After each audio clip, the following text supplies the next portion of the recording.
வானொலியில் நீங்கள் கேட்டு மகிழ்ந்த தென்கட்சி கோ. சுவாமிநாதன் அவர்களின் இன்று ஒரு தகவல் கதை தொகுப்பினை கேட்டு. ஒரு ஊரில் ஒரு பெரியவர் இருந்தார்.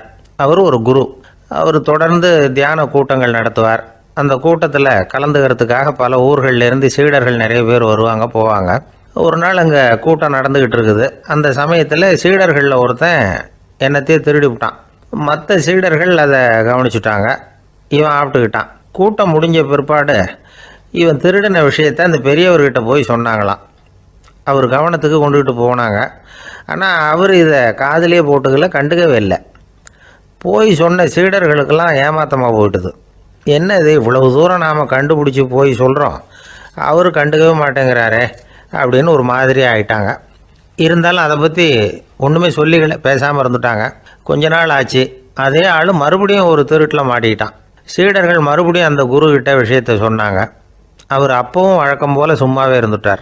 இவர் இப்படி இருக்கிறத பார்த்ததும் அந்த சீடர்களுக்கு கோபம் வந்துட்டுது. உடனே அந்த சீடர்கள்லாம் ஒன்று கூடி பேசினாங்களாம். எல்லாருமா சேர்ந்து ஒரு விண்ணப்பம் தயார் பண்ணாங்க. அதை குருநாதர்கிட்ட கொண்டுட்டு போய் கொடுத்தாங்க. அந்த விண்ணப்பத்தில் இவங்க என்ன எழுதியிருக்கிறாங்க தெரியுமா? குருநாதர் அவர்களே, உடனே திருடனவன் மீது சட்ட நடவடிக்கை எடுக்கணும். நீங்கள் அப்படி அவனை இங்கே சேர்க்கக்கூடாது. நீங்கள் சேர்த்திங்கன்னா நாங்கள் இங்கே இருக்கிறத பற்றி யோசிக்க ஆரம்பிச்சிருவோம். அவனை இந்த மடத்தை விட்டே துரத்தி பண்ணணும். நீங்கள் அவனை வெளியில் அனுப்புங்க, இல்லைன்னா நாங்கள் அத்தனை பேரும் வெளியில் போயிடுறோம். இப்படி தான் அந்த விண்ணப்பத்தில் எழுதியிருக்கிறாங்க. குரு அந்த விண்ணப்பத்தை வாங்கி படித்து பார்த்தார். அதுக்கப்புறம் அதை எழுதின அத்தனை பேரையும் கூப்பிட்டாரு. எல்லோரும் இப்படி வாங்கன்னார். வந்தாங்க. இப்படி என் எதிரில் உட்காருங்கன்னார். உட்காந்தாங்க. அப்புறம் சொன்னார், இதை பாருப்பா, நீங்கள் எல்லோரும் புத்திசாலிகள். உங்களுக்கு எது நல்லது எது கெட்டதுங்கிறது நல்லா தெரியும். நீங்கள் மேற்கொண்டு ஏதாவது படிக்கணும்னு நினச்சா வேறு எங்கே வேணும்னாலும் போகலாம். அதுக்கு நான் தடை சொல்ல மாட்டேன்.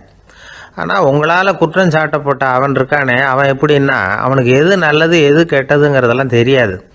அதனால தான் திருடுறான். நீங்கள் சொல்கிறது மாதிரி அவனை அடித்து துரத்தி விடுறோம்னு வச்சுங்க, அவனுக்கு எப்படி நல்லது கெட்டது தெரியும்? அவனுக்கு அதை யார் சொல்லி கொடுக்குறது? அதனால் இங்கேயே இருக்கட்டும், அதுதான் சரி. இதுக்காக நீங்கள் எல்லாரும் என்னை விட்டுட்டு போனாலும் சரி, அவனை நான் விரட்ட மாட்டேன் அப்படின்னு விட்டாரான். இவ்வளவையும் திருடனை அந்த சீடன் கேட்டுக்கிட்டே இருந்திருக்கான். அவன் கண்களில் கண்ணீர். அப்படியே எழுந்திரிச்சு வந்தான்.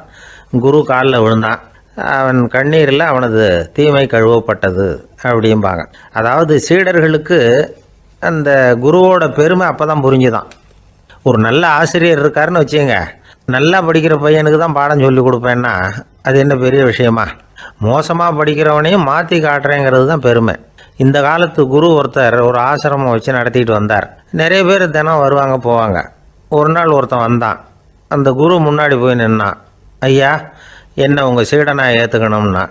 அந்த குரு நிமிர்ந்து பார்த்தார். உன்னுடைய நோக்கம் என்னன்னு கேட்டார். ஐயா, உங்ககிட்ட கொஞ்ச நாள் இருந்தேன்னா நல்ல பழக்க வழக்கங்களை கற்றுக்கலாம். அதுக்கப்புறம் வெளியில் போய் ஒரு நல்ல தொழில் தொடங்கி வாழ்க்கையில் முன்னுக்கு வரணுங்கிறது தான் என்னோடய நோக்கம் அப்படின்னா. நீ சொல்கிறது சரி, ஆனால் உன்னால் இங்கே நல்ல பழக்க வழக்கங்களை கற்றுக்க முடியலேன்னு வச்சுக்கோ, அப்போ என்ன பண்ணுவேன் அப்படின்னு கேட்டார் அவர். அப்படி ஆச்சுன்னா என்ன, உங்களை மாதிரியே ஒரு ஆசிரமம் ஆரம்பித்து அதுக்கு குருவாக இருந்துட்டு போகிறேன் அப்படின்னு நானும். ஒரு ஊரில் ஒரு ஆள் இருந்தான். அவன் ஒரு நாள் கோயிலுக்கு போனான். கடவுள்கிட்ட வேண்டிக்கிட்டான், எனக்கு ஒரு 1,00,000 ரூபா நீ கொடுத்தா நான் உன் சன்னதியில் ஒரு தேங்காய் உடைக்கிறேன் அப்படின்னு வேண்டிக்கிட்டான். கடவுள் பார்த்தார். உடனே அவன் கண் முன்னாடி தோன்றினார். இந்தா நீ கேட்ட 1,00,000 ரூபாய் அப்படின்னு சொல்லி அவன் கையில் பணத்தை கொடுத்துட்டு மறைஞ்சிட்டார். இவனால் நம்பவே முடியல. இவ்வளவு சுலபமாக கிடைக்கும்னு தெரிஞ்சிருந்தா அனாவசியமாக ஒரு தேங்காய் உடைக்கிறேன்னு வேண்டியிருக்க வேண்டியது இல்லையே அப்படின்னு நினச்சான். இருந்தாலும் வேண்டுதலை நிறைவேற்ற வேண்டியது கடமை. அதுக்காக என்ன பண்ணால், பக்கத்தில் ஒரு கடைக்கு போனான். ஒரு தேங்காயை கையில் எடுத்தான். இது என்ன விலைன்னு கேட்டான். 5 ரூபான்னார் கடையில் இருந்தவர். அதிகமாக இருக்குதே விலைன்னா. அப்படின்னா ஒன்று செய்யுங்க, அடுத்த ஊருக்கு போங்க, அங்கே தென்னந்தோப்பு அதிகம், அதனால் அங்கே இதை விட குறைஞ்ச விலைக்கு கிடைக்கும் அப்படின்னார். சரின்னு அடுத்த ஊருக்கு கிளம்புனான். அங்கே போய் விசாரித்தான். ஒரு தேங்காய் 3 ரூபாய் விலைன்னாங்க. இதுவும் அதிகமாக தெரியுதேன்னா. அப்படின்னா ஒன்று செய்ய, அதோ அந்த ஆற்று ஓரமாக ஒரு தென்னை மரம் இருக்குது பார், அதில் நீயே ஏறி பறிச்சுக்கோ, ஒரு தேங்காய்க்கு 1 ரூபா கொடுத்தா போதும் அப்படின்னார் அந்த தோப்புக்கு சொந்தக்காரர். இவனுக்கு மரம் ஏற தெரியாது. இருந்தாலும் ஆசை யாரை விட்டுது, விலை சல்லிசாக இருக்குதே. ஆற்று ஓரம் போனால் தட்டு தடுமாறி அந்த மரத்தில் ஏறினா அந்த தென்னை மரம் வளைஞ்சி ஆற்று பக்கம் போய் அப்புறம் நிமிர்ந்து இருந்தது. அதாவது மரத்தின் உச்சி சரியாக ஆற்றுக்கு நடுவில் இருந்தது. ஆற்றுல வெள்ளம் கரை புரண்டு ஓடிக்கிட்டு இருக்கு. இவன் கடவுள் கொடுத்த 1,00,000 ரூபாயை மடியில் வச்சு இறுக்கி கட்டிக்கிட்டான். உச்சிக்கு போய் காய் பறிக்கிற சமயத்தில் காற்றும் மழையும் பலமாக கலந்து அடிக்க ஆரம்பிச்சுட்டுது. கால் வழுக்கி விட்டுட்டுது. இவன் சடார்னு ஒரு தென்னை மட்டையை பிடிச்சிக்கிட்டு தொங்க ஆரம்பிச்சிட்டான். கீழே பயங்கரமான வெள்ளம். மடியில் 1,00,000 ரூபா பணம். என்ன செய்கிறதுன்னு தவிக்கிறான். இந்த சமயம் கரையில் ஒரு யானைப்பாகன் யானையை குளிப்பாட்டிக்கிட்டு இருக்கிறான். அது அவன் கண்ணில் பட்டுது. ஐயா ஒரு உதவின்னு கத்துனான். அவன் என்ன செய்யணும்னு கேட்டான். உன் யானையை மெதுவாக இங்கே அழைச்சிட்டு வா, எனக்கு நேராக கீழே நிறுத்து, என் காலை பிடிச்சி மெதுவாக கீழே இறக்கி விட்ரு, என் மடியில் இருக்கிற பணத்தில் உனக்கு 10,000 ரூபா தரேன் அப்படின்னா. அவன் பார்த்தான். காலை கையை பிடிச்சா கூட எவனும் இந்த காலத்தில் 10 ரூபாய்க்கு மேலே தரமாட்டேங்கிறான். இவன் காலை பிடிச்சா 10,000 தர்றேங்கிறான் அப்படின்னு யோசனை பண்ணான். உடனே யானையை கொண்டுட்டு போனான். அவனுக்கு நேராக கீழே நிறுத்தினான். அவன் காலை பிடிச்சான். அவ்வளவுதான். அந்த நேரம் பார்த்து யானை மெதுவாக நடந்து அப்பால் போட்டுது. இப்போ யானைப்பாகன் அவன் காலை கெட்டியாக பிடிச்சிக்கிட்டு தொங்குறான். பரிதாபமாக மேலே பார்க்குறான். அவன் மட்டையை பிடிச்சிக்கிட்டு தொங்குறான். இப்போ யானைப்பாகன் சொல்கிறான், தம்பி மட்டையை விட்டுறாத, கெட்டியாக பிடிச்சிக்கோ, நான் உனக்கு 10,000 ரூபா தரேன், இதோ மடியில் தான் வச்சுருக்கேன்னா. மேலே தொங்குறவனுக்கு இந்த நிலைமையிலேயும் ஒரு சந்தோஷம், மேற்கொண்டு ஒரு 10,000 ரூபா நமக்கு கிடைக்கும் போல இருக்கே அப்படின்னு. இந்த சமயத்தில் ஒருத்தன் ஒட்டகத்தை ஓட்டிகிட்டு வந்தான் அந்த பக்கமாக குளிப்பாட்டுறதுக்கு. யானைப்பாகன் பார்த்துட்டான். ஐயா ஒட்டகக்காரரே, அதை இங்கே கொண்டுட்டு வா, எங்கள் காலை பிடிச்சி பத்திரமா இறக்கி விடு, நாங்கள் பணம் கொடுக்குறோம்னா. அவனும் பணத்துக்கு ஆசைப்பட்டு வந்தான். அவன் காலை பிடிக்கிற சமயம் ஒட்டகமும் நழுவி போட்டுது. இப்போ 3 பேருமே வரிசையாக தொங்குறாங்க. ஒட்டகக்காரன் கத்துறான், தம்பி மட்டையை விட்டுறாத, கெட்டியாக பிடிச்சிக்கோ, நான் என் மடியில் இருக்கிற 5,000 உனக்கு தந்துடுறேன்னா. மேலே தொங்குறவனுக்கு இன்னமும் சந்தோஷம், இவனும் பணம் தர்றேங்கிறான் அப்படின்னா இன்றைக்கி நமக்கு மொத்த பண வரவு எவ்வளவு அப்படின்னு ஒவ்வொன்றா கூட்டி பார்க்க ஆரம்பித்தான். மனக்கணக்கு சரியாக வரல. அதனால் அப்படியே விரலை விட்டு எண்ண ஆரம்பித்தான். அவ்வளவுதான். மட்டையை விட்டுட்டு கை நழுவி வந்துட்டுது. 3 பேரும் பொத்துன்னு ஆற்றுல விழுந்தாங்க. படாத பாடுபட்டு தட்டு தடுமாறி கரைக்கு வந்து சேர்ந்தாங்க. 3 பேர் மடியில் இருந்த பணமும் ஆற்றோட போட்டுது. பேராசை பெருநஷ்டம் அப்படின்னு ஒரு பழமொழி இருக்குல்ல, அதை விளக்கறதுக்காக சொல்லப்பட்ட கதை இது. இந்த காலத்தில் ஒருத்தர் ஒரு நீச்சல் குளத்தில் நீச்சல் அடிச்சுக்கிட்டு இருக்கிறார். காவலுக்கு இருந்தவர் அதை கவனிச்சுட்டார். கரையிலேருந்து சத்தம் போட்டாராம், இதோ பாருங்கள், இங்கே ராத்திரி 8 மணிக்கு மேலே நீச்சல் அடிக்கிறது சட்டப்படி குற்றம், அதுக்கு அனுமதி கிடையாது, தெரியாதா உங்களுக்கு அப்படின்னாராம். இதுக்கு அவர், ஐயையோ நான் நீச்சல் அடிக்க வந்தவன் இல்லைங்க, சும்மா சுற்றி பார்க்க வந்தவன், தடுமாறி குளத்தில் விழுந்துட்டேன், நீச்சல் தெரியாது, அதனால் தத்தளிச்சுக்கிட்டு இருக்கிறேன் அப்படின்னு கத்துனாராம். கரையில் இருந்தவர் பார்த்தார். ஓ அப்படின்னா சரி, அதுக்கு ஒன்றும் தடை இல்லை அப்படின்னு சொல்லிவிட்டு அவர் பாட்டு நடந்து போயிட்டாராம். நம்மளை மாதிரி ஒரு ஆசாமி அவன் நம்மளை மாதிரியே கற்பனை பண்ணான். அதாவது நாம தான் இந்த உலகத்தில் ரொம்பவும் கஷ்டப்படுறோம், மற்றவங்கெல்லாம் சந்தோஷமா இருக்கிறாங்க அப்படின்னு அவன் நினச்சிக்கிட்டான். அவன் ஒரு நாள் கடவுளை வேண்டிக்கிட்டானா, சுவாமி இந்த உலகத்தில் எவ்வளவோ பேர் இருக்கிறாங்க, ஒவ்வொருத்தருக்கும் ஒவ்வொரு விதமான கஷ்டம் இருக்கலாம், ஒத்துக்கிறேன், இருந்தாலும் எனக்கு அது கொஞ்சம் அதிகமாக இருக்கிறது மாதிரி தெரியுது, அதனால் நீங்கள் எனக்காக ஒரு சின்ன உதவி செஞ்சால் போதும்.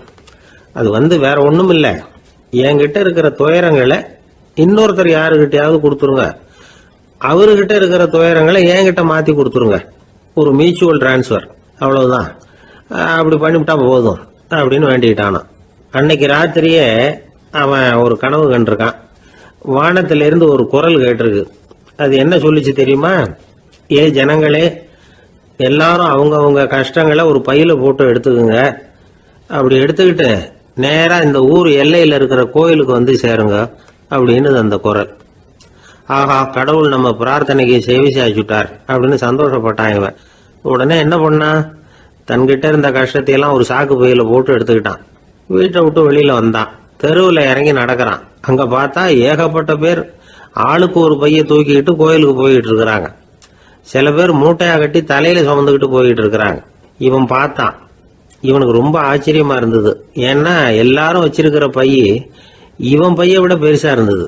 இவன் பை தான் இருக்கிறதுலே கொஞ்சம் சின்னதா தெரிஞ்சது. இப்ப அவன் மறுபடியும் சாமியை வேண்டிக்கிட்டான், கடவுளே இப்ப உள்ள சூழ்நிலையை கவனிச்சா என்கிட்ட இருக்கிற பைய பரவாயில்லன்னு தோணுது, அதனால வேற பை எதையும் மாற்ற வேணாம், இதுவே பரவாயில்ல, இந்த பையோட திரும்பி வீட்டுக்கு போனா போதும்னு நினைக்கிறேன் அப்படின்னு ஏதோ நினைக்க ஆரம்பிச்சுட்டான் அவன். எல்லாரும் கோயிலுக்கு போய் சேர்ந்தாங்க. கோயிலில் அந்த குரல் மறுபடியும் கேட்டுது. எல்லாரும் அவங்கவுங்க பைகளை சோகத்தில் தொங்க விடுங்க, திடீர்னு விளக்குகள் அணையும், மணி அடிக்கப்படும், அதுதான் அடையாளம். அந்த சமயத்தில் இருட்டில் உங்களுக்கு வேண்டிய பைய நீங்கள் மாற்றி எடுத்துக்கலாம், தேர்ந்தெடுத்துக்கலாம். வெளிச்சம் இருக்கிறப்பவே உங்களுக்கு பிடிச்ச பைக்கு பக்கமாக பார்த்து நீங்கள் நின்றுக்கலாம் அப்படின்னு சொல்லி விவரம் சொல்லிச்சான் அந்த குரல். அப்படி சொன்னதுக்கு அப்புறம் திடீர்னு விளக்கு அணைஞ்சுது, மணி அடிச்சுது. கொஞ்ச நேரம் கழிச்சு மறுபடியும் விளக்குகள்லாம் எரிஞ்சுது. இப்போ பார்த்தா எல்லாரும் அவங்கவுங்க பையையே கெட்டியாக பிடிச்சிக்கிட்டு நிற்கிறாங்க. இவனும் அப்படியே நிற்கிறான். இவன் மெதுவாக பக்கத்தில் நிற்கிறவன்கிட்ட கேட்டானா, ஏன் நீங்கள் பைய கையிலேயே வச்சிருக்கிறீங்க, செவுத்துல மாட்டலையா அப்படின்னு கேட்டிருக்கான். இல்லப்பா, நீ ஏன் கையிலேயே வச்சிருக்கிறியோ அதே காரணத்துக்காக தான் நாங்களும் வச்சிருக்கிறோம். நம்ம கவலைகளை பற்றி நமக்கு ஓரளவுக்காவது தெரியும். ஆனால் மற்றவங்க கவலைகள் நமக்கு பரிச்சயம் இல்லாதவை, பழக்கம் இல்லாதது. அதனால நமக்கு தெரிஞ்ச கவலைகளை சமாளிக்கிறது சுலபம். தெரியாததை சமாளிக்கணும்னா மறுபடியும் ஆரம்பத்திலிருந்து ஆரம்பிக்கணும். அதனால பழைய நண்பர்களோடு வாழறது தான் மேல் அப்படின்னு ஆனான். அதுக்கப்புறம் அவன் தன்னோட பைய போதும்னு வீட்டுக்கு திரும்பி வந்துட்டானான். இது ஒரு பெரியவர் சொல்லியிருக்கிற கதை. அதனால நம்ம கிட்ட இருக்கிற கஷ்டங்கள் தான் பெருசு, அதை இன்னொருத்தங்கிட்ட கொடுத்துட்டு மாத்திக்கலாம் அப்படின்னு நினைக்கிறது தப்பு. இதே மாதிரி இன்னொரு சம்பவம். ஒரு ஊர்ல ஒரு நாள் ராத்திரி ஆகாயத்திலிருந்து கடவுள் குரல் கேட்குது. இந்த ஊர்ல இருக்கிற ஜனங்கள்லாம் கொஞ்சம் கவனிங்க, உங்களுக்கு ஒரு செய்தி. அதாவது இங்க இருக்கிற ஜனங்கள்லயே கொஞ்சம் கூட கவலையே இல்லாத ஆள் யாருன்னு எனக்கு தெரியணும். அதனால எல்லாரும் அவங்க கவலைகளை ஒரு பையில போட்டு எடுத்துக்கிட்டு கோயிலுக்கு வாங்க அப்படின்னாரு கடவுள். உடனே வரிசையா எல்லாரும் வர ஆரம்பிச்சாங்க. எல்லார் கையிலையும் பை இருந்தது, சின்னதும் பெருசுமா. கவலையே இல்லாத ஆள் யாருன்னு தேடினார் கடவுள். ஒரே ஒரு ஆள் மட்டும் கையில எதுவும் இல்லாம வெறும் கையை வீசிக்கிட்டு ரொம்ப ஜாலியா நடந்து வந்துகிட்டு இருந்தான். கடவுள் அவங்ககிட்ட போனார். ஏப்பா, உனக்கு கவலையே இல்லையா அப்படின்னு கேட்டார். எனக்கும் சில கவலைகள்லாம் உண்டு அப்படின்னு அவன். எங்க அதெல்லாம்னு கேட்டிருக்காரு கடவுள். பின்னாடி லாரியில வந்துகிட்டு இருக்கு அப்படின்னு அவன். ஒரு காட்டுல ஒரு நரி இருந்தது. ஒரு நாள் காலை நேரம் அது தன்னுடைய இருப்பிடத்திலிருந்து வெளியில வந்தது. கொஞ்சம் தூரம் நடந்து வந்தது. அப்பதான் அது தன்னோட நிழலை கவனிச்சு பார்த்தது. பார்த்தா அது ரொம்ப நீளமா பெருசா இருக்குது. காலை நேரத்துல நிழல் அப்படித்தானே இருக்கும். ஆனா அந்த நரிக்கு அந்த விஷயம் தெரியல. தன்னுடைய நீண்ட பெரிய நிழலை பார்த்து ஆச்சரியப்பட்டது. ஆஹா, நாம இவ்வளவு பெருசாவா இருக்கிறோம் அப்படின்னா என்னுடைய காலை சாப்பாட்டுக்கு ஒரு யானை இல்லைன்னா ஒரு ஒட்டகம் கிடைச்சாதான் சரியா இருக்கும் போல இருக்கு அப்படின்னு முடிவு பண்ணிக்கிட்டது. உடனே ஒரு யானை அல்லது ஒட்டகத்தை தேடி அலைஞ்சது, எங்க கிடைக்கும்னு. கிடைக்கவே இல்லை. மத்தியானம் 12 மணி ஆயிட்டுது. பசியோடு அலையுது. இப்ப தன்னோட நிழலை பார்த்தது. அது மத்தியான நிழல் எப்படி இருக்கும், அது ரொம்பவும் குறுகி போய் தெரிஞ்சுது. உடனே அந்த நரி என்ன நினைச்சுக்கிட்டு தான் தெரியுமா, காலை ஆகாரம் சாப்பிடாததுனால நம்ம உடம்பு இப்படி அழிச்சு போட்டுதே அப்படின்னு நினைச்சுக்கிட்டு தான். கொஞ்ச நேரம் கழிச்சு மறுபடியும் தன்னுடைய நிழலை பார்க்குது. அது இன்னமும் குறுகி போய் காலடியிலேயே வந்துட்டுது. அதுக்கு பயமா போயிடுது. ஐயோ, இன்னும் கொஞ்ச நேரத்துல நாம இறந்துருவோம் போல இருக்க. இப்ப என்ன செய்யறது? இந்த சமயத்துல ஒரு எறும்பு கிடைச்சா கூட போதும், அதை நம்ம காலை ஆகாரமா நினைச்சு சாப்பிட்டுள்ளாமே அப்படின்னு நினைச்சுதான். நம்முடைய நிழல் கூட நம்மள மாதிரியே தான் அடிக்கடி மாறிக்கிட்டே தான் இருக்குது. அது எப்பவும் ஒரே மாதிரி இருக்கிறது இல்லை. மனிதனுக்கு ஏற்படுகிற தன்முனைப்பு இருக்கு பாருங்க, ஈகோ, அது கூட ஒரு நிழல் மாதிரி தானா. அப்படி நினைக்க ஆரம்பிச்சுட்டா அதனால ஏதும் பிரச்சனை வராதான். தன்முனைப்பை நிழல் போலவே ஏற்றுக்கொள்ளுங்கள் அப்படிங்கிறது பெரியவங்க கருத்து. ஒரு காரியத்தை வெற்றிகரமா நல்ல விதமா செஞ்சு முடிக்கிறோம்னு வச்சுக்கோங்க. அந்த சமயத்துல ஒரு வித நுட்பமான தற்பெருமை நமக்குள்ள உண்டாகுது. இது இயற்கையானது, அதனால இது மேல பற்று வைக்கக்கூடாது. அப்படி வைக்க ஆரம்பிச்சுட்டா அந்த தற்பெருமை ஒரு நிரந்தர விருந்தாளியா நம்ம கிட்ட தங்கிக்கும். நம்ம நிழல் எப்படின்னு பாருங்க, நாம நடக்கும் பொழுது நம்ம பின்னாடியே வரும். தன்முனைப்பையும் அப்படியே நினைச்சுக்குங்க. நிழல் யாருக்கும் எந்த பிரச்சனையையும் உண்டாக்குறது இல்லை. ஆனா அந்த நிழலை கண்டே நாம பயப்பட ஆரம்பிச்சுட்டா நாம எதுலையும் வெற்றி காண முடியாது. நிழலோட சண்டை போடக்கூடாது. அது மாதிரி தன்முனைப்போடவும் நாம சண்டை போட வேண்டியதில்லை. இல்லாத ஒன்றோடு சண்டை போடுறது எப்படின்னா, அது இருட்டோட சண்டை போடுறது மாதிரி. நாம நிழல் கிடையாது, நம்ம கிட்ட இருக்கிற தன்முனைப்பு ஒரு நிழல். நம்ம நிழலையும் நமக்கு சமமாக பார்க்குறோம் பாருங்க, அங்கே தான் சிக்கலே ஆரம்பம். இப்போ நாம் நடந்து போய்கிட்டு இருக்கிறோம், நம்ம நிழல் வந்து தரையில் விழுது. யாரோ ஒருத்தர் நம்ம நிழல் மேலே காலை வச்சு நடந்து போகிறார். உடனே அவர்கிட்ட சண்டைக்கா போகிறோம், ஏண்டா என் நிழலை மிதிச்ச அப்படின்னு. நமக்கு தெரியும் அது நிழல் தாங்கிறது. அவர் உங்கள் மேலே நடக்கலை, உங்களுடைய நிழல் மேலே தான் நடக்கிறார். அது மாதிரி உங்கள் தன்முனைப்பின் மேலே யாராவது நடந்தால் உங்களை அவமானப்படுத்துறதா நினைக்கிறீங்க. காரணம் நாமளும் நம்ம தன்முனைப்பும் ஒன்றுங்கிற நினைப்பு தான் காரணம், மற்றபடி வேற ஒன்றும் கிடையாது. நம்ம நிழல் மேலே நடக்கிறவர் நம்மளை காயப்படுத்துறதில்லை. தன்முனைப்பை வேண்டாத ஒன்றாவும் பார்க்க வேண்டியதில்லை. அது வந்து இயற்கை. நிழலை வந்து உங்கள் முன்னாடி வைக்க வேணாம், அது உங்கள் பின்னாடியே இருக்கட்டும். நிழலின் நிழலாகி விடாதீர்கள், நீங்கள் நீங்களாகவே இருங்கள். இதுதான் சான்றோர் சிந்தனை. ஒரு பேருந்துல ஒரே நெரிசல். ஒருத்தர் பக்கத்தில் நின்றுகிட்டு இருந்தவர்கிட்ட ரொம்ப பணிவாக விசாரிச்சார், ஏன் சார் நீங்கள் ஏதாவது பெரிய உத்தியோகத்தில் இருக்கிறீங்களா அப்படின்னார். அப்படிலாம் ஒன்றும் இல்லைங்க என்னார் அவர்.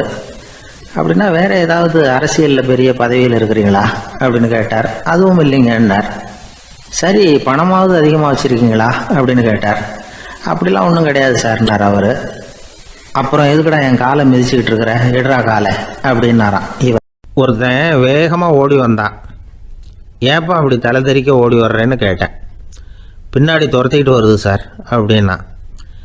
ஏதாவது நாய் துரத்திக்கிட்டு வருது போல இருக்கு அப்படின்னு நினச்சி அவனுக்கு பின்னாடி பார்க்குறேன். கண்ணுக்கு எட்டின தூரம் வரைக்கும் எதுவுமே தெரியல. ஏன்பா எதுவும் ஒன்றை துரத்துறது மாதிரி தெரியலையேன்னு. நல்லா பாருங்கள் சார் அப்படின்னா. பார்த்துட்டு தான் சொல்கிறேன் என்ன. இதோ பாருங்கள் சார், இதுதான் என்னை துரத்துது அப்படின்னு அவன் காட்டுறான். அவன் சுட்டி காட்டின இடத்துல பார்த்தா அங்கே அவனுடைய நிழல் தான் தெரியுது. என்னப்பா சொல்கிற அப்படின்னு சொல்லி அவனை சந்தேகமாக பார்த்தேன். அதுக்கப்புறம் தான் அவன் விவரமாக பேசினான். சார் எனக்கு என் நிழலை கண்டா பிடிக்கிறதில்ல, எப்போ பார்த்தாலும் இது என்னையே பின்தொடர்ந்து வந்துக்கிட்டு இருக்குது. இதை என்னால் சகிக்கவே முடியல. இதை என்கிட்டேருந்து பிரிக்கிறதுக்கு எவ்வளவோ முயற்சிகள்லாம் பண்ணி பார்த்துட்டேன், முடியலன்னா. அப்படி என்னென்ன முயற்சிகள் பண்ணினேன் அப்படின்னு கேட்டேன். அவன் என்னென்ன செஞ்சாங்கிறத விவரமாக சொன்னான். அவன் என்ன பண்ணியிருக்கிறான், ஒரு பெரிய குழியை தோண்டி அதில் தன்னுடைய நிழலை புதைச்சிருவோம் அப்படின்னு முடிவு பண்ணிவிட்டு மண்வெட்டி எடுத்துக்கிட்டு தோட்டத்து பக்கம் போயிருக்கான். ஆழமாக ஒரு குழியை தோண்டியிருக்கான். குனிஞ்சு பார்க்குறான். அந்த குழிக்குள்ளே தன்னுடைய நிழல் தெரியுது. ஆஹா இதுதான் சமயம், நிழல் இப்போ குழிக்குள்ளே இருக்குது, மண்ணை போட்டு மூடி விடலாம் அப்படின்னு நினச்சிக்கிட்டு கொஞ்சம் மண்ணை அள்ளி போட்டான். பார்த்தா இப்போ அந்த நிழல் அந்த மண்ணுக்கு மேலே வந்து நிற்கிது. இது ஏதுடா ரொம்ப போச்சு அப்படின்னா அவசரமாக மண்ணை வாரி போட்டு மூடி பார்க்குறான். குழி பூராவும் மூடி விட்டு பார்க்குறான். மறுபடியும் நிழல் மேலே வந்து உட்காந்துக்கிட்டு இருக்குது. சரி இதை வந்து குழியில் புதைக்க முடியாது அப்படின்னு முடிவு பண்ணிட்டு இதை இங்கேயே இப்படியே விட்டுட்டு ஒரே ஓட்டமாக ஓடி போடுவோம் அப்படின்னு நினச்சி எடுத்தான் ஓட்டம். அது காலை நேரம். இவன் மேற்க நோக்கி ஓடிக்கிட்டு இருக்கிறான். ஓடி ஓடி பார்க்குறான், நிழல் இவனை விட வேகமாக இவனுக்கு முன்னாடி ஓடிக்கிட்டு இருக்கு. சரி திரும்பி ஓடி பார்ப்போம் அப்படின்னு நினச்சிக்கிட்டு அப்படியே சடார்னு திரும்பி ஓட ஆரம்பித்தான். பார்த்தான், அப்பாடா நிழலை காணலை. கொஞ்சம் தூரம் ஓடி ஒரு இடத்துல நின்று அப்படியே சாவகாசமாக திரும்பி பார்க்குறான். பின்னாடி நின்றுக்கிட்டு இருக்குது நிழல். இப்படி ஓடி வந்து தான் இங்கே நம்ம முன்னாடி நின்று தன்னுடைய அவஸ்தையை சொல்லிகிட்டு இருக்கிறான். இந்த நிழலை துரத்துறது அல்லது வெட்டி விடுறது, இதுக்கு ஏதாவது வழி இருக்கா சொல்லுங்கள் சார் அப்படிங்கிறான். நமக்கு ஒன்றும் புரியல. அந்த நேரம் பார்த்து ஒரு பெரியவர் வந்தார். அவர்கிட்ட யோசனை கேட்டோம் என்ன செய்யலாம்னு. அவர் சொன்னார், இந்த பாருப்பா நீ அங்கேயும் எங்கேயும் ஓடாத, அப்படியே கீழே படுத்துக்கொண்டார். அது நல்ல உச்சி வேலை. அவன் அப்படியே கீழே படுத்துக்கிட்டான். இப்போ அப்படி இப்படின்னு திரும்பி பார்க்குறான், நிழலை காணலை. அவன் இப்போ தான் நிம்மதியாக இருந்தான். இப்போ அந்த பெரியவர் சொன்னார், எல்லா மனிதர்களுமே இப்படி தான் ஓடிக்கிட்டு இருக்கிறாங்க. நான் எனது அப்படிங்கிற ஆணவம் தான் அவங்கள துரத்திக்கிட்டு இருக்கு. அதை விட்டுட்டு ஓடணும்னு நினச்சாலும் அது முன்னாடி வந்து நிற்கிது. பரம்பொருளை நோக்கி ஓடுறப்போ இந்த ஆணவம் பின்னாடி வந்து விடுது. பரிபூர்ண சரணாகதிங்கிற நிலையில் அது முழுசுமாக மறைஞ்சு விடுது. தன்னை உணர்கிற வேலை அது. அந்த நேரம் மனிதனுக்கு விடுதலை உணர்வு ஏற்படுகிற நேரம் அது. அப்படிப்பட்ட சுதந்திர மனிதர்களாக எல்லாரும் மாறி போயிட்டாங்கன்னா இந்த உலகமே இன்பமயம் அப்படின்னு ஒரு விளக்கம் கொடுத்தார் பெரியவர். நம்மால் ஒருத்தர் வேகமாக ஓடி வந்துக்கிட்டு இருந்தான். ஏன்டா அப்படி ஓடி வர்ற அப்படின்னு கேட்டார் எதிரில் வந்தவர். ஆசை துரத்துது, அதுதான் ஓடி வர்றேன்னா. உனக்கு என்ன ஆசைன்னு கேட்டார். எனக்கு ஒன்றும் ஆசை இல்லைங்க, என்னை எப்படியாவது பிடிச்சுடணும்னு போலீஸ்காரங்களுக்கு ஆசை. அந்த ஆசை இப்போ என்னை துரத்தி பின்னாடி வந்துக்கிட்டு இருக்குது. அதுதான் தப்பிச்சு வந்துக்கிட்டு இருக்கிறேன். குறுக்க நிற்காதீங்க சார், வழியை விடுங்க அப்படின்னு சொல்லிவிட்டு வேகமாக ஓடி மறைஞ்சான். ஒரு ஊரில் ஒருத்தர் இருந்தார். ரொம்ப நல்லவர். யாருக்காவது ஏதாவது கொடுத்துக்கிட்டே இருப்பார். கொடையாளி. தினமும் யாராவது ஒருத்தருக்கு ஏதாவது கொடுக்கலன்னா அவருக்கு தூக்கம் வராது. அப்படி ஒரு பழக்கம். அது மட்டும் இல்லை, அவர் கொடுக்கறது அடுத்தவங்களுக்கு தெரியாது. அவ்வளவு ரகசியமாக அதை கொடுப்பார். வலது கை கொடுக்கறது இடது கைக்கு தெரியக்கூடாதுன்னு சொல்லுவாங்கல்ல, அது மாதிரி அவர். ஒரு நாள் ராத்திரி அவர் ஏற்கனவே தயாராக கட்டி வச்சிருந்த பணம் முடிச்ச கையில் எடுத்துக்கிட்டு வீட்டை விட்டு வெளியில் வந்தார். தெருவில் இறங்கி நடந்தார். இன்னைக்கு யாருக்கு தர்மம் செய்யறது அப்படின்னு யோசனை பண்ணிட்டு இருட்டில் நடந்து வந்துகிட்டு இருக்கிறார். யாரோ ஒருத்தர் எதிரில் வர்றது மாதிரி தெரிஞ்சுது. உடனே அவர் கிட்ட போனார். தன்கிட்ட இருந்த பணம் முடிச்சு அவசரமாக அவர் கையில் திணிச்சுட்டு திரும்பி வந்துட்டார். அப்பாடா, ஒரு வழியாக யாருக்கும் தெரியாமல் இன்னைக்கு தர்மம் பண்ணியாச்சு அப்படிங்கிற மகிழ்ச்சி, மன நிறைவு அவர் முகத்தில். நிம்மதியாக தூங்கினார். அப்புறம் எழுந்திரிச்சார். மறுநாள் காலையில் ஊர் பூரா ஒரே பேச்சு. என்ன பேச்சுன்னா, நேற்று ராத்திரி ஒரு திருடன் கையில் யாரோ பணத்தை கொடுத்துட்டு போயிருக்கிறாங்க அப்படின்னு எல்லாரும் பேசிக்கிட்டு இருக்கிறாங்க. இதை கேள்விப்பட்டதும் அந்த பெரியவருக்கு ரொம்ப வருத்தமாக போச்சு. அடடா, போயும் ஒரு திருடனுக்காக உதவி பண்ணியிருக்கிறோம், பிரயோஜனம் இல்லாமல் போட்டுதே அப்படின்னு நினைச்சார். சரி, இன்னைக்கும் யாருக்காவது உதவி பண்ணணும் அப்படின்னு முடிவு பண்ணினார். ராத்திரி நேரம் வந்தது. இவர் வழக்கம் போல் தெருவில் இறங்கி நடந்தார். கையில் பணம் முடிச்சு. எதிரில் ஒரு பொன் உருவம் மங்கலாக தெரிஞ்சது.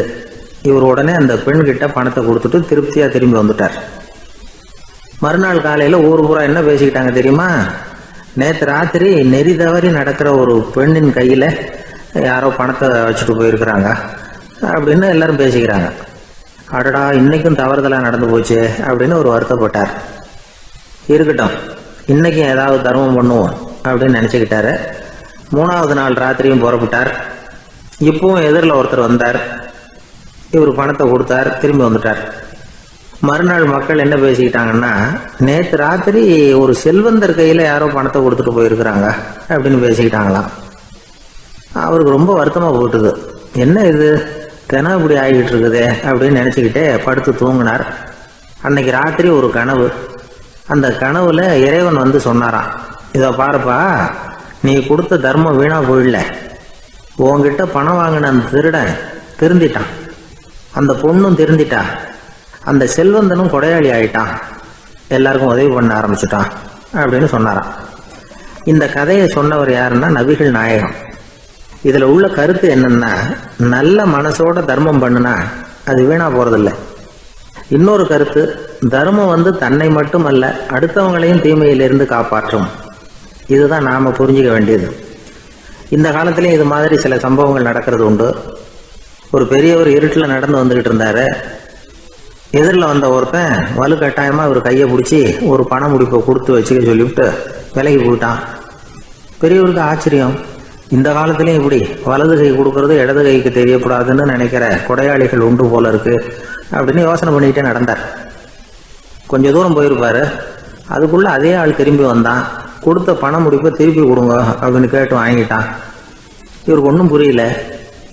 ஏன் இப்படி பண்ணுறேன்னார். அது ஒன்றும் இல்லைங்க, கொஞ்ச நேரம் இதை உங்ககிட்ட கொடுத்து வச்சிருந்தேன், அவ்வளவுதான் அப்படின்னா. ஏன்னு கேட்டார். என்னை பின்னாடி போலீஸ் தேடிக்கிட்டு வந்துக்கிட்டு இருக்குது, அதுதான் அப்படி பண்ணேன், இப்போ போயிட்டுது, இனிமே ஒன்றும் பயம் இல்லை அப்படின்னு சொல்லிவிட்டு அவன் பாட்டுக்கு நடந்து போகிறான். அசோக மன்னர் வந்துகிட்டு இருக்கார். அவருடைய ஆலோசகர்கள் எல்லாம் பக்கத்தில் வந்துகிட்டு இருக்கிறாங்க. அந்த சமயத்தில் எதிரில் ஒரு புத்த பிக்ஷு வர்றார். அசோகர் பார்க்கிறார். ஓடி போய் அவர் காலில் விழுந்து வணங்குறார். அசோக மன்னரின் தலை அந்த புத்த துறவியின் பாதத்தில் பட்டுக்கிட்டு இருக்கு. பக்கத்தில் நின்றுகிட்டு இருந்த அமைச்சருக்கு இது ரொம்ப சங்கடமா போச்சு. ரொம்ப வருத்தப்பட்டார். நம்ம அசோக சக்கரவர்த்தி எப்பேற்பட்டவர், அவரோட தலை ஒரு சன்னியாசியின் பாதத்தில் படுறதா அப்படின்னு நினைச்சு ரொம்ப கவலைப்பட்டார்.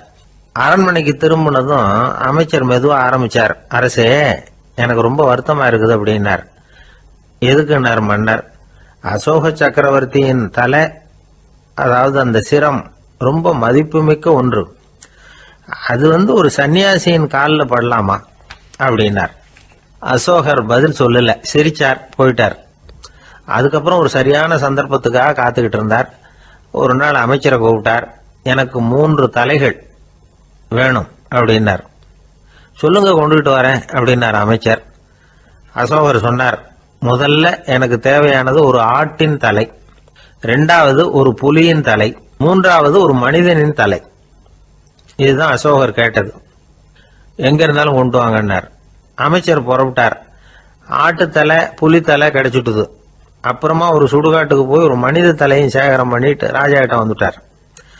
அரசே, உங்கள் ஆணைப்படி 3 தலைகளையும் கொண்டு வந்திருக்கிறேன்னார். அசோகர் பார்த்தார். ரொம்ப நல்லது, இப்ப இது 3ஐயும் எடுத்துக்கிட்டு போய் சந்தையில வித்துட்டு வாங்க அப்படின்னார். அமைச்சர் அதுகளை எடுத்துக்கிட்டு சந்தைக்கு போனார். முதல்ல ஆட்டுத்தலை நல்ல விலைக்கு வித்து போச்சு.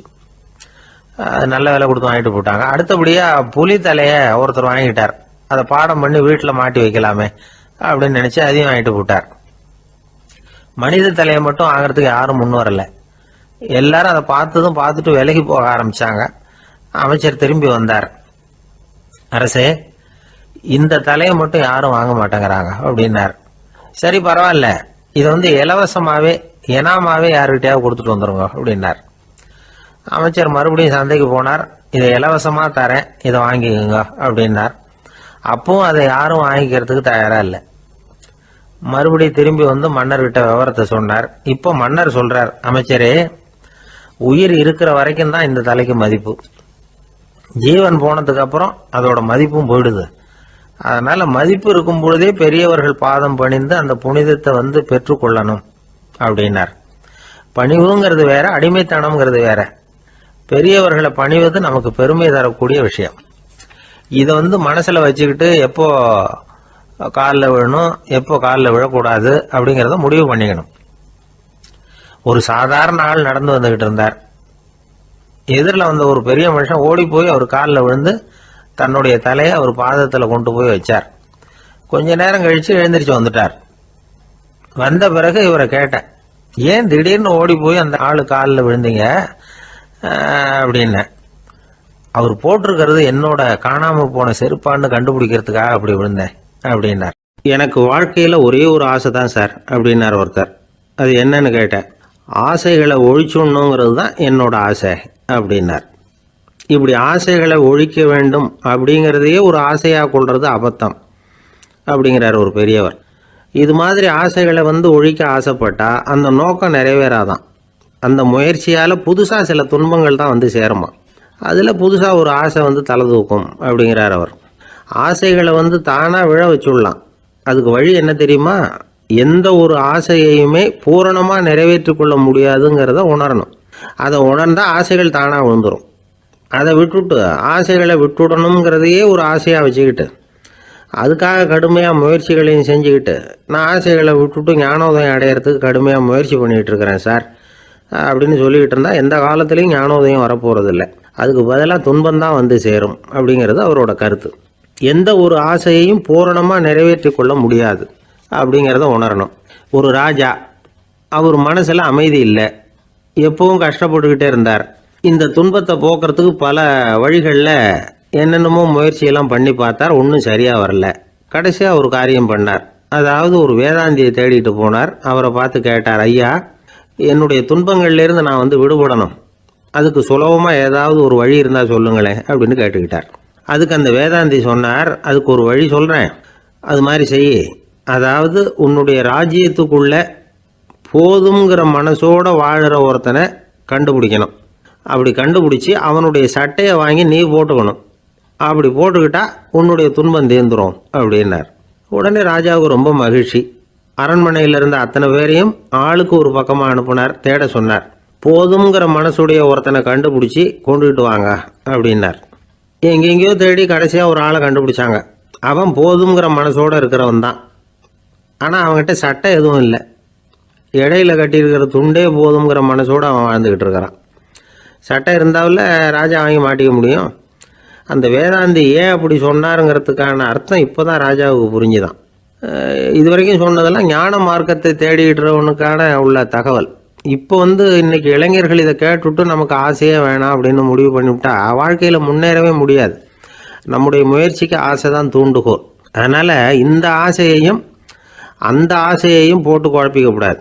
ஆனால் ஒன்று, பேராசை நமக்கு தேவையில்லை. நாம் படுற ஆசையிலேயும் ஒரு நியாயம் இருக்கணும். ஏன்னா நம்மளில் சில பேர் நீங்கள் தான் சார் சொன்னீங்க, அதனால தான் ஆசைப்பட்டேன், அரை தான் கிடச்சிது மிச்சம் அப்படிம்பாங்க கன்னத்தை தடவிக்கிட்டே. அதனால் இப்போல்லாம் எந்த தகவலை சொன்னாலும் ரொம்ப எச்சரிக்கையாக இருக்க வேண்டியிருக்குது. ஒரு ஆள் ஒரு கடை வச்சு வியாபாரம் பண்ணிக்கிட்டு இருந்தான். அவனுக்கு ரொம்ப பேராசை, நிறைய பணம் சேர்க்கணும்னு. திடீர்னு ஒரு நாள் அவனுக்கு உடம்பு ரொம்ப சுகம் இல்லாமல் போயிட்டுது. இனிமேல் பிழைக்கிறது கஷ்டங்கிற நிலைமை. மரணப்படுகையில் இருக்கிறான். சொந்தக்காரங்கள்லாம் சுற்றி உட்காந்துருக்குறாங்க. இவன் மெதுவாக கண்ணை திறந்து பார்க்குறான். என் வீட்டுக்காரி எங்கேன்னா, இதோ இருக்கேன் அப்படின்னாங்க அந்த அம்மா. பசங்கள்லாம் எங்கேங்கிறான். இதோ பக்கத்தில் தான் நின்றுக்கிட்டு இருக்கிறோங்கிறாங்க. பொண்ணுங்க எங்கேங்கிறான். எல்லாம் இங்கே தான் இருக்கிறோம் அப்படிங்கிறாங்க. எல்லாம் இங்கே தான் பக்கத்தில் தான் இருக்கோம், நீங்கள் கவலைப்படாதீங்கன்னு சொல்கிறாங்க எல்லாம். அவன் மெதுவாக கஷ்டப்பட்டு வாயை திறந்து, அட பாவிங்களா, எல்லாரும் இங்கே இருந்தால் அங்கே கடையை யார் கவனிக்கிறது அப்படின்னா. ஒரு ஆள் இருந்தார். அவர் தன்னை ஒரு குருன்னு சொல்லிக்கிட்டார். மௌன குரு, வாயே திறக்கிறதில்ல. அவருக்கு 2 சீடர்கள் உண்டு. இவங்க தான் வர்றவங்க கிட்ட பேசுவாங்க, விளக்கம் கொடுப்பாங்க. ஒரு நாள் இந்த சீடர்கள் 2 பேரும் எங்கேயோ வெளியில் போயிட்டாங்க. அந்த நேரம் பார்த்து ஒருத்தர் அங்கே வந்தார். குருக்கிட்ட போனார். குருவே, புத்தர்னா என்னன்னு கேட்டார். குருவுக்கு ஒன்றும் புரியல. அவர் உண்மையான குருவாக இருந்தாவில் புரியும். அவர் திருன்னு முழிக்க ஆரம்பிச்சிட்டார். இந்த நேரம் பார்த்து இந்த சீடர்களும் எங்கேயோ போயிட்டாங்களே, என்ன பண்ணுறது, உதவிக்கு யாராவது கிடைக்க மாட்டாங்களா அப்படின்னு அப்படியே சுற்றி பார்க்குறார். அங்கங்கே பார்க்குறார். வந்தவர் இதை கவனித்தார். ஏதோ புரிஞ்சுக்கிட்ட ஒரு மாதிரி அடுத்த கேள்வி கேட்டார். தர்மம்னா என்ன சுவாமின்னார். குருவுக்கு ரொம்ப சங்கடமாக போச்சு. நம்ம நிலைமை இப்படி ஆகிட்டுதே, இக்கட்டில் மாட்டிக்கிட்டோமே அப்படின்னு நினச்சபடியே விட்டத்தை பார்த்தார். அப்புறம் குனிஞ்சு தரையை பார்த்தார். அப்படியே உட்காந்துக்கிட்டார். வந்தவர் உடனே அடுத்த கேள்விக்கு போயிட்டார். தியானம்னா என்ன சுவாமின்னார். பாவம் என்ன பண்ணுவார் அந்த குரு, பேசாமல் கண்ணை கெட்டியாக மூடிக்கிட்டார். இது ஏதடா வம்பா போச்சுன்னு. இவர் இப்படி பண்ணால் கூட வந்தவர் சளைக்கலை. இன்னொரு கேள்வியும் கேட்டார். ஆசீர்வாதம்னா என்ன அப்படின்னார். இவர் பார்த்தார். இப்படியே போனால் இவர் கேள்வி கேட்குறத நிறுத்த மாட்டார் அப்படின்னு நினச்சிக்கிட்டு எனக்கு ஒன்றுமே தெரியாதுங்கிற பாவனையில் 2 கையையும் விரித்து காட்டினார். வந்தவர் முகத்தில் மகிழ்ச்சி, மன நிறைவு, ஏதோ எல்லாம் புரிஞ்சுக்கிட்ட ஒரு மாதிரி அங்கேருந்து புறப்பட்டு போனார். வழியில் அந்த குருவோட சீடர்கள் 2 பேரையும் சந்தித்தார். உங்கள் குருவை தான் பார்த்துட்டு வரேன்னார் இவர். என்ன நடந்ததுன்னு கேட்டாங்க. இவர் வரமா சொல்கிறார். உங்கள் குரு எவ்வளவு பெரிய ஞானி தெரியுமா? புத்தர்னா என்னன்னு கேட்டேன். அதுக்கு அவர் அப்படியும் இப்படியும் பார்த்தார். அதுக்கு என்ன அர்த்தம் தெரியுமா? மக்கள் புத்தரை அங்கேயும் இங்கேயும் தேடுறாங்க. உண்மையில் அவர் அங்கேயும் இங்கேயும் தேடி கண்டுபிடிக்க முடியாது அப்படிங்கிறத அவர் செய்கை மூலம் உணர்த்தினார். அதுக்கப்புறம் தர்மம்னா என்னன்னு கேட்டேன். அவர் மேலேயும் கீழையும் பார்த்து தர்மம் சமமானது, அதில் உயர்வு தாழ்வு இல்லைங்கிறத உணர்த்தினார். அதுக்கப்புறம் தியானம்னா என்னன்னு கேட்டேன். கண்ணை மூடிக்கிட்டார். கண்ணை மூடி காணுகிற அற்புதம் அது அப்படிங்கிறத புரிஞ்சுக்கிட்டேன். கடைசியாக ஆசீர்வதிக்கப்படுறது பற்றி கேட்டேன். கைகளை நீட்டி உதவுறது தான் அது அப்படிங்கிறத தன்னுடைய இருகை விரித்து உணர்த்தினார். எவ்வளோ பெரிய மகான் அவர் அப்படின்னு சொல்லிவிட்டு அவர் பாட்டு போயிட்டார். சீடர்கள் அதுக்கப்புறம் மெதுவாக குருக்கிட்ட சேர்ந்தாங்க. அவங்கள பார்த்ததும் குருவுக்கு கோபம் வந்துட்டுது. அடே பாவிகளா, எங்கடா போய் தொலைஞ்சிங்க, நான் ஒரு ஆளுகிட்ட மாட்டிக்கிட்டு என்ன பாடுபட்டிருக்கேன் தெரியுமான்னார். இது மாதிரி தான் நாம் சாதாரண மனிதர்களின் புற வேடங்களிலேயே மயங்கி போயிடுறோம். அவங்க பேச்சு, செய்கை, பார்வை இதிலெல்லாம் ஏதோ பெரிய தத்துவம் இருக்கிறதாக நினச்சிக்கிறோம். உண்மையிலேயே அந்த தத்துவங்கள் யாருக்கு சொந்தம்? அவங்களுக்கு இல்லை, நமக்கு தான் சொந்தம். நாம் தானே அதை கற்பிச்சுக்கிட்டோம். நாம் அடையாளம் கண்டுக்கிறதில்ல, நாம் யாருங்கிறது நமக்கு புரியறதில்ல. அதுதான் இன்றைக்கி நடக்கிறது. அதனால தான் அடுத்தவங்களை தேடி ஓடிக்கிட்டு இருக்கிறோம். சில வீடுகளில் கூட இது மாதிரி சைகைகள் உண்டு. சில குடும்ப தலைவர்கள் தினமும் காலையில் கண்ணை கெட்டியாக மூடிக்கிட்டு கை 2ஐயும் சுத்தமாக விரித்து வச்சுக்கிட்டே உட்காந்து தியானம் பண்ணுறது வழக்கம். எதுக்காக அப்படி பண்ணுறீங்கன்னு ஒருத்தரை பார்த்து கேட்டேன். இந்த மாதம் வாங்கின சம்பளம் பூரா தீர்ந்து போச்சு, இனிமேல் என் கையில் சுத்தமாக ஒன்றும் இல்லை, புதுசாக எதுவும் செலவு வச்சுடாதே அப்படிங்கிறத அப்படி உள்ளங்கை 2ஐயும் விரித்து காட்டி அவங்களுக்கு உணர்த்துறேன் அப்படின்னார். தான் மட்டும் வாழ்ந்தால் போதும் அப்படின்னு நினைக்கிறவங்களும் உண்டு. தானும் வாழணும், அடுத்தவங்களும் வாழணும் அப்படின்னு நினைக்கிறவங்களும் உண்டு. முதல்ல சொன்ன வகையை சேர்ந்த மனிதர்கள் எப்படி தெரியுமா? எப்படியாவது தான் மட்டும் வாழ்ந்தால் போதுங்கிற நினைப்பு தான் எப்பவும் அவங்களுக்கு இருக்கும். தங்களுடைய வளர்ச்சிக்கு எது தடையாக இருந்தாலும் சரி, யார் தடையாக இருந்தாலும் சரி, அதை அழிச்சுட்டு தான் மறுவேலை பார்ப்பாங்க. அவங்கெல்லாம் பாவ காரியங்களுக்கு தயங்குறதே இல்லை. அப்படிப்பட்ட வாழ்க்கை அவங்களுக்கே இடைஞ்சல அமைஞ்சு விடுறது உண்டு. அதை விளக்கறதுக்கு ஒரு கதையும் உண்டு. ஒரு ஊர்ல அப்படிப்பட்ட ஆள் ஒருத்தன் இருந்திருக்கான். நிறைய பாவங்களை செஞ்சவன். அதன் காரணமா நரகப்படுகொழியில விழுந்துட்டான். நரகப்படுகொழிங்கிறது ஒரு பெரிய கிணறு மாதிரி. ஏற்கனவே பாவம் செஞ்சவங்க நிறைய பேர் அதில் விழுந்து கிடக்குறாங்க. உள்ள ஏகப்பட்ட சத்தம், எல்லாம் அந்த பாவாத்மாக்கள் போடுற சத்தம். இப்போ விழுந்தானே இவனும் சத்தம் போட்டான். இவன் போடுற சத்தம் கொஞ்சம் அதிகமாக கேட்டுது. இந்த கிணத்துக்கு பக்கத்துல புத்தர் உட்கார்ந்துருக்கிறார். அவர் காதுல இவன் போடுற சத்தம் விழுந்தது. உடனே அந்த கிணத்தடிக்கு போனார். குனிஞ்சு பார்த்தார். சாமி என்னை காப்பாத்துங்க அப்படின்னு கத்தனா இவன். புத்தர் அவனை கொஞ்சம் கவனிச்சு பார்த்தார். மனித சமுதாயத்துக்கு அவன் என்னென்ன கெடுதல் பண்ணியிருக்கிறாங்கிற விவரம்லாம் அவர் மனக்கண்ணில் தெரிஞ்சது. அவருக்கு எல்லாம் புரிஞ்சு போச்சு. இருந்தாலும் அவனை காப்பாத்துறதுக்கு ஏதாவது வழி உண்டா அப்படின்னு யோசிச்சார். அவன் தன்னுடைய வாழ்நாளில் ஏதாவது நல்லது செஞ்சிருக்கானா அப்படின்னு பார்த்தார். ஒரே ஒரு சமயம் அவன் தன்னுடைய காலடியில மிதிபட இருந்த சிலந்தியை மிதிக்காமல் தாண்டி போயிருக்கிறான். இந்த ஒரு காரியத்துக்காக அவனை கரையேற்ற முடியுமா அப்படின்னு நினைச்சார். அவ்வளவுதான். உடனே அவர் கையில ஒரு சிலந்தி வந்து உட்கார்ந்துதான். அதுகிட்ட இருந்து நூல் இழை வெளிவர ஆரம்பிச்சது. அந்த நூல் இழை கிணற்று ஆழம் வரைக்கும் அப்படியே நீண்டுகிட்டே போச்சான். புத்தர் பார்த்தார். இந்த நூலை பிடிச்சிக்கிட்டு மேலே ஏறி வா அப்படின்னார். என்னங்க சொல்றீங்க, இந்த சிலந்தி நூல் என்ன தாங்குமான்னு கத்தனான். எல்லாம் தாங்கும், அதை பிடிச்சிக்கிட்டு ஏறி வா அப்படின்னார். சந்தேகத்தோடவே அவன் அந்த நூல் இழைய பிடிச்சி இழுத்து பார்த்தா ரொம்ப வலுவா இருந்தது. அவனுக்கு ஆச்சரியம். அதை பிடிச்சிக்கிட்டே மெதுவா மேலே ஏறி வர ஆரம்பிச்சுட்டான். பாதி தூரம் ஏறி வந்திருப்பான். அப்போ அவன் காலுக்கு கீழே ஏதோ சத்தம். என்னன்னு குனிஞ்சு பார்க்கறான். கீழே கிடந்தவங்க சில பேரும் அந்த நூலை பிடிச்சி மேலே வந்துகிட்டு இருக்கிறாங்க. இவனுக்கு கோபம் வந்துட்டுது. தன்னுடைய இடுப்புல வச்சிருந்த கத்தியை எடுத்து தன்னுடைய காலுக்கு கீழே நூல் இழையை அப்படியே வெட்டி விட்டுட்டான். இனிமே நாம மட்டும்தான் மேலே ஏறி வந்துடணும் அப்படின்னு நினைச்சுக்கிட்டான். ஆனா நடந்தது என்ன தெரியுமா? மொத்த நூல் இழையும் அப்படியே அருந்து கீழே விழுந்துட்டுது. அவனும் பொத்துன்னு கீழே விழுந்துட்டான்.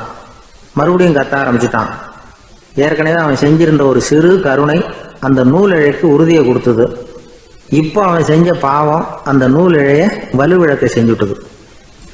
அடுத்தவங்களும் வாழணுங்கிற எண்ணம் அவனுக்கு இருந்திருந்தா இப்போ அவனும் கரையேறி வந்திருப்பான், மற்றவங்களும் சௌக்கியமா வந்து சேர்ந்திருப்பாங்க.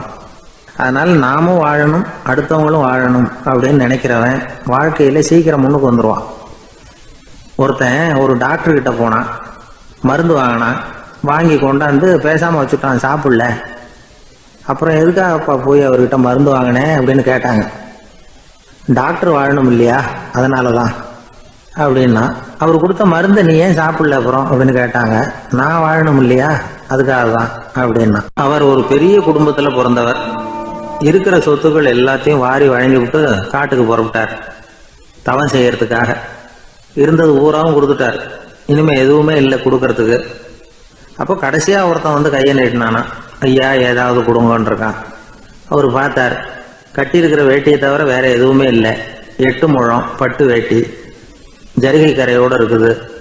கடைசியா அதை தான் எடுத்துக்கிட்டு அவர் புறப்பட்டு இருக்கார். அவர் பார்த்தார். எதிரில் அவன் பரிதாபமா நின்றுகிட்டு இருக்கிறான். அந்த 8 முழ வேட்டியை 2ஆ கிழிச்சார். 4 முழத்தை அவன்கிட்ட கொடுத்தாரு. மீதி 4 முழத்தை தன்னுடைய இடுப்புல கட்டிட்டு அவர் காட்டுக்கு போயிட்டார். இவன் என்ன பண்ணான் தெரியுமா? கையில கிடைச்ச 4 முழத்தை எடுத்துக்கிட்டு கடை வீதிக்கு போனான். பழைய பட்டு வேட்டி ஜருகை இதெல்லாம் விலைக்கு வாங்குற வணிகர் ஒருத்தர் இருக்கார். அவர்கிட்ட போனான். இதை விலைக்கு எடுத்துக்கிறீங்களா அப்படின்னு கேட்டிருக்கான். அவர் வாங்கி பார்த்துருக்கார். ஆஹா, இது ரொம்ப அருமையான வேட்டி, விலை உயர்ந்த ஜருகை, இது ஏது உனக்கு அப்படின்னு கேட்டாரான். அவன் நடந்தது சொல்லியிருக்கான். அப்படின்னா ஒன்று செய்ய, இந்த வேட்டியோட இன்னொரு பாதியையும் மெதுவாக வாங்கிட்டு வந்துரு, உனக்கு நிறைய பணம் தர்றேன் அப்படின்னாரான் அந்த வணிகர். இவன் கொஞ்சம் யோசனை பண்ணி பார்த்தான். கொஞ்சம் இருங்க வந்து விடுறேன் அப்படின்னு சொல்லிவிட்டு நேராக காட்டுக்கு போனான். அவர் எங்கே இருக்காருன்னு தேடி கண்டுபிடிச்சான். அவர் ஒரு இடத்துல தவக்கோலத்தில் இருக்கிறார். கட்டியிருந்த இடவேட்டியும் அவர் அறியாமல் நழுவி கீழே விழுந்து கிடக்குது. இவனுக்கு ரொம்ப வசதியாக போச்சு. அவரை கேட்க வேண்டிய அவசியமே இல்லை. மெதுவாக சத்தம் போடாமல் அடி மேலே அடி வச்சு நெருங்கினான். அவர் கண்ணை மூடிக்கிட்டு அவர் பாட்டு நின்றுட்டு இருக்கிறார். இவன் மெதுவாக போய் கீழே கிடந்த அந்த துணியை எடுத்துக்கிட்டு சத்தம் போடாமல் திரும்பி நடந்தான். ஒரு 2-3 அடி எடுத்து வச்சிருப்பான். அப்படி ஓட ஆரம்பிக்கிற சமயத்தில் அவன் காலில் கீழே கிடந்த முள்ளு ஒன்று நறுக்குன்னு தச்சு விட்டுது. வலி தாங்க முடியாமல் அம்மான்னு கத்தியிருக்கான். இந்த சத்தத்தினால கண்ணை மூடி நின்றுகிட்டு இருந்த அவரோட தவம் கலைஞ்சது. மெல்ல கண்ணை திறந்து பார்க்குறார். தன் இடையில இருந்த வேட்டி அவன் கையில் இருக்கு. இப்போ அவர் நினைக்கிறார், என்ன நினைக்கிறாருன்னா, இந்த வேட்டி மீது நான் வைத்த ஆசையல்லவா அவனை திருடனாக ஆக்கி விட்டது அப்படின்னு நினைச்சாராம். இந்த வேட்டி மேல நாம வச்ச ஆசை அவனை திருடும்படி ஆக்கி விட்டதே அப்படின்னு நினைச்சாராம். இது எப்பேற்பட்ட மனநிலை அப்படிங்கிறத கொஞ்சம் யோசனை பண்ணி பாருங்க. தான் ஒரு பொருள் மேல வச்ச பற்று இன்னொரு மனிதன் திருடனாக ஆகிறதுக்கு காரணம் ஆயிட்டுதேன்னு நினைக்கிறார். அப்படி நினைச்ச அந்த பெரியவர் யார் தெரியுமா? அவர் தான் மகாவீரர். இழந்துட்டேங்கிறிய, நீ என்னத்தை கொண்டுகிட்டு வந்த எங்க இழந்துடுறதுக்கு? நீ என்னத்தை உண்டாக்குன இது அழிஞ்சுட்டுதுன்னு சொல்றதுக்கு? இதுதான் அவருடைய சிந்தனை. இன்றைக்கு நம்ம சிந்தனையெல்லாம் வேற மாதிரி இருக்குது. ஒருத்தன் நடுத்தருவில் உட்காந்து அழுதுகிட்டு இருந்தான். அந்த வழியா வந்தவர் ஒருத்தர், ஏன்பா அழறேன்னு கேட்டாராம். 5 ரூபா சார், இந்த இடத்துல விழுந்துட்டுது, ரொம்ப நேரமா தேடுறேன், கிடைக்காது போல இருக்கு அப்படின்னு சொல்லிவிட்டு அழறான். எப்போ தொலைஞ்சதுன்னு கேட்டாராம் அவரு. அது எனக்கு தெரியாது சார், பணத்தை தொலைச்சவன் தேடி பார்த்துட்டு போயிட்டான், நான் அவனுக்கு பின்னாடி தேட வந்தவன் அப்படின்னு நானா இவன்.